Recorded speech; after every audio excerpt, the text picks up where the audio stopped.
On arrive, donc les séances se font en présentiel ou Alors, comme mes supports, je les ai pas sur place, c'est via Skype. Mais c'est très pratique, confortable. c'est très bien. Ouais. Hein, c'est très confortable en fait. Moi qui aimais beaucoup le présentiel, je m'étais dit oh là là, en fait non, vraiment. Chacun est chez soi. C'est confortable. Voilà, c'est ça. Moi, je l'ai fait effectivement par Skype avec toi et Claudia, donc un de tes supports télépathes. Et bon, c'est très très bien. De toute façon, avec les outils d'aujourd'hui, c'est vraiment très pratique et il n'y a pas de différence. Il y a pas de différence. Okay. Donc, quand on arrive, tu te donnes rendez-vous par Skype et ensuite, qu'est-ce qui se passe? Déjà, il y a une prise de rendez-vous contact téléphonique pour que je réexplique un peu la philosophie de la méthode et puis surtout d'expliquer aux gens que cette méthode, elle remet toutes les croyances en question. C'est un peu le but. Oui. Mais comme dans toute thérapie, j'ai envie de dire, c'est d'observer ses conditionnements, ses croyances, d'où ça vient. Est-ce que c'est juste pour soi? Est-ce que ça nous convient? Est-ce que c'est agréable ou est-ce que ça ne l'est pas? Et donc, déjà, il y a cette phase d'explication, de recueillir aussi toute l'histoire de vie, tout l'historique de vie. Tous ces, voilà, c'est ça. Donc, c'est ce que vous appelez l'anamnèse.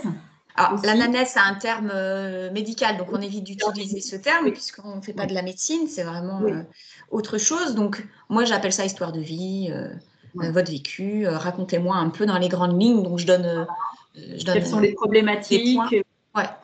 Pourquoi les manifestations physiques aussi, parce que souvent ça vient se cristalliser forcément dans le corps, parce que c'est la manifestation qui descend dans le corps. Ça donne des indices aussi. Donc moi j'ai ça avant la session qui sera donc programmée dans les semaines à venir. Intérieurement. Ça me permet d'étudier un peu les pistes vers lesquelles j'ai envie d'aller explorer pour que ce soit aussi parlant pour la personne. Faire ton enquête. Ouais, pour mon enquête. Quand il a fini d'évoquer les points et ce qu'il veut voir changer dans sa vie, la personne coupe le petit micro, comme ça on n'est pas embêté par les bruits parasites. Voilà, oui, ça c'est intéressant. On coupe le micro le consultant coupe le micro pendant la session de manière à ce que l'équipe travaille dans sa sphère, de ce que toi et bien vous travaillez dans votre sphère sans interférence de quoi. Oui, parce qu'il suffit qu'il y ait un livreur qui vienne sonner, que le téléphone sonne, que le chien aboie. Bon, non, c'est mis dans des conditions idéales. Des fois, le consultant, c'était moins évident. Et puis voilà. Puis ensuite, la session commence. Alors, la session, c'est toujours la surprise. Il n'y a pas de durée, hein. On ne sait pas. On ne sait pas combien de temps ça dure. C'est en fonction du travail qu'il y a à faire. C'est en fonction, je te dirais même, de l'état de la conscience et de sa volonté. Où en est sa volonté, c'est-à-dire sa présence à soi. Il y en a, elles sont en PLS complet. Oui. Tu vois. Mais bon, quand tu as lu l'histoire de vie, des fois, tu te dis, bon, pas surprenant. Mais ensuite, ce qu'il va falloir, c'est arriver à capter son attention ou la retrouver à un certain endroit de sa création où elle est plus alerte. Où elle va vraiment être dans l'échange avec nous et dans cette capacité de volonté et de reprendre son espace. C'est vrai que ça paraît comme ça, tu en parles, ça paraît vraiment ésotérique pour le coup, vraiment hallucinant. Mais pour l'avoir vécu et puis avoir écouté d'autres sessions, c'est vraiment impressionnant parfois. Impressionnant dans le contact, dans les échanges. Ça fait presque des échanges normaux de personnes. C'est vraiment. Oui, mais c'est comme quand tu rêves. Oui, c'est vrai. C'est comme quand tu rêves. Et souvent, même, je trouve que c'est un peu comme. Je fais la métaphore en gros, c'est comme si la conscience avait invité, elle avait ouvert la porte de chez elle. Bonjour! Tu sais, le marchand de tapis, là. Bonjour, oui, entrez chez moi. L'autre, lui vend monts et merveilles. Et puis, il lui retourne le cerveau, il squatte. Puis, au bout d'un moment, il lui fait croire qu'en fait, il est chez lui. C'est ça. Et elle a perdu, elle n'est plus propriétaire de son espace, elle se retrouve avec un squatter qui est en train de lui faire à l'envers.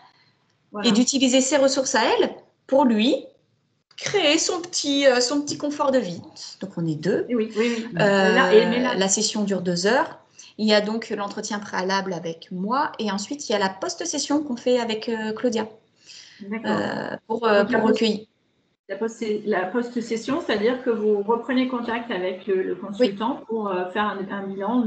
À la fin de sa session, on se reprogramme un rendez-vous 15 jours après pour recueillir assez tôt, finalement, son ressenti, parce qu'il y en a certains qui peuvent être complètement bouleversés, ça peut aller très vite, ça peut bouger très fort, pour ne pas les laisser dans la nature tout de suite derrière. Et puis, en fonction de cette post-session, c'est pareil, ça nous donne des indices sur la compréhension, ça nous permet de leur donner des petits conseils pour la métabolisation, etc. Voire des outils. Oui, non, mais très, très bien. Moi aussi, j'ai trouvé très intéressant. Et en même temps, ça m'a quand même remis en perspective tout ce que je croyais, les guides, les archanges, les anges, etc. Ça remet quand même, ça fait revenir là-dessus. C'est vrai que ça remet en question quand même beaucoup de choses. Ça remet en question beaucoup de croyances. C'est exactement ça, c'est le principe, mais de toute transformation personnelle. C'est comme on disait tout début, c'est remettre en question les conditionnements et les croyances. Est-ce que c'est juste à l'instant T pour moi ou est-ce que ça ne l'est plus? C'est ça. Et en fait, c'est pas grave d'être passé par telle ou telle méthode, c'est la remettre en question et avoir du discernement sur qu'est-ce qui me parle, qu'est-ce qui ne me parle pas, qu'est-ce qui est juste, qu'est-ce qui n'est pas juste. C'est exactement ça. Se rappeler à soi. Se rappeler à soi. Et comme tu dis, pour dire une conclusion, c'est vraiment, effectivement, rester sur des vibrations ou sa fréquence, sa propre fréquence, et puis de l'intérieur vers l'extérieur.